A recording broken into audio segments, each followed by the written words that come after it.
Bonjour, mesdames. Bonjour patron. Ça n'a pas échappé à Olivia de Lamberterie. Elle a regardé son agenda. Elle s'est dit, vacances de la Toussaint, c'est bien. Je vais pouvoir trouver des livres pour mes enfants, pour leurs copains. Et pour ceux d'entre vous qui en ont, eh bien, ça tombe bien. Alors là, il y en a même 3 aujourd'hui, du coup. Oui, et en plus, c'est des vraies nouveautés. J'ai regardé ce qui se faisait de différent dans le secteur. Les Arènes, maison d'édition qui fêtera ses 20 ans l'année prochaine et qui ne fait jamais rien comme tout le monde. C'est eux qui ont lancé la méditation, et notamment la méditation pour les enfants, qui ont lancé les MOOC, dont je vous ai beaucoup parlé ici. Bref, qui fait bouger les lignes. Et là, ils lancent un secteur jeunesse. Alors, c'est une pointure qui s'en occupe, Mijo Beccaria. Mijo Beccaria, elle a travaillé longtemps chez Bayard. C'était la rédactrice en chef de Pomme d'Api, la maman de Poppy.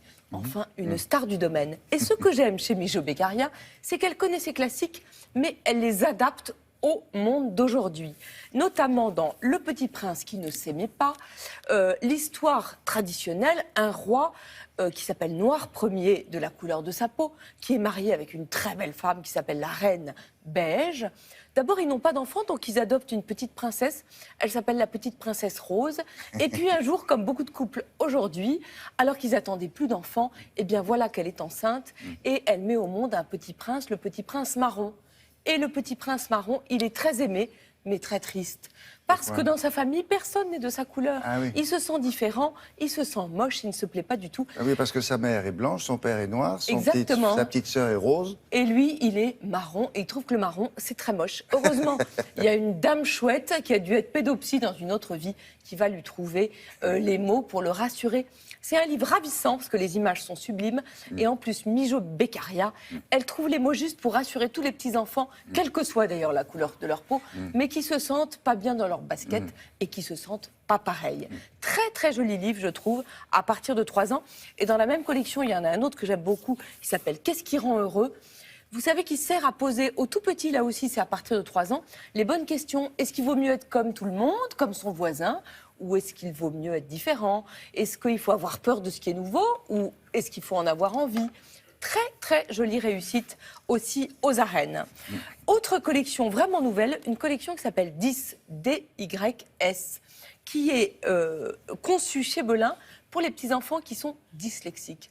Et il y en a beaucoup, il y en a 5% en moyenne d'une classe d'âge. Ils ont fait un truc génial. Ils ont d'abord inventé une charte d'écriture spéciale avec des mots simples, des phrases simples, certains phonèmes. Après, ils ont inventé une charte graphique, c'est-à-dire que contrairement aux autres livres, l'espacement n'est pas le même. Vous voyez, il y a un interlignage qui est plus grand. Et un détail qui a l'air de rien du tout, mais qui est très important, le fond des livres n'est pas blanc, il est blanc cassé pour que ce soit moins fatigant à lire. Après, ils ont demandé aux plus grands auteurs jeunesse d'inventer des histoires pour que les histoires elles soient palpitantes comme les autres histoires des autres livres.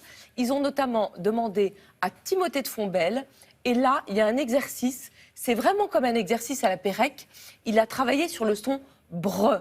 Donc la petite héroïne s'appelle Brune, elle a un colibri, et le héros s'appelle Gabriel. Il y en a partout. Et avec ça, il arrive à faire une histoire palpitante d'un petit garçon, Gabriel, qui est un drôle de zèbre et qui est accusé à tort d'une bêtise dont il n'est pas l'auteur. Ah oui, je vois la lune brille, un Vous voyez comme c'est génial. Un balai brosse, bredouillé, bricole, brune.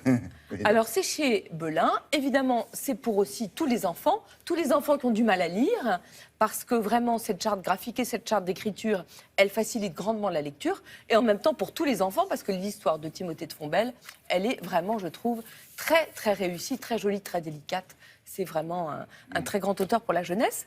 Et pour finir, notre amie Agathe Hennig de Art, notre amie éditrice de Trouville, qu'est-ce qu'elle fait cette rentrée? Elle décide d'initier les enfants à l'écologie.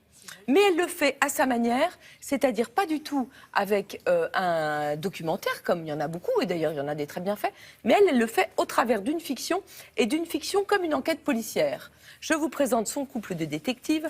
Vous avez Jean-Bernard Le Blaireau, et comme tous les inspecteurs de police dans tous les polars, il est grognon, parce qu'on n'arrête pas de le réveiller, alors que lui, il a envie de dormir.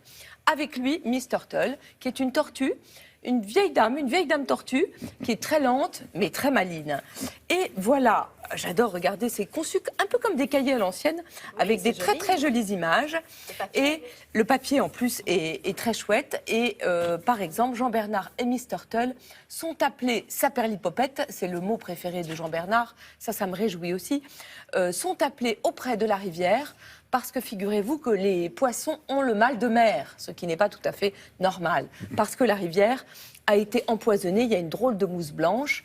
Là, c'est le potager qui a été dévalisé, les carottes ont été volées, et les petits mulots qui les mangent ont mal au ventre, parce que ces carottes, eh bien, elles sont un peu empoisonnées. Au travers de ces histoires qui sont vraiment rigolotes, on apprend aux enfants qu'est-ce que c'est que la permaculture, pourquoi il ne faut pas laver sa voiture à côté d'une rivière.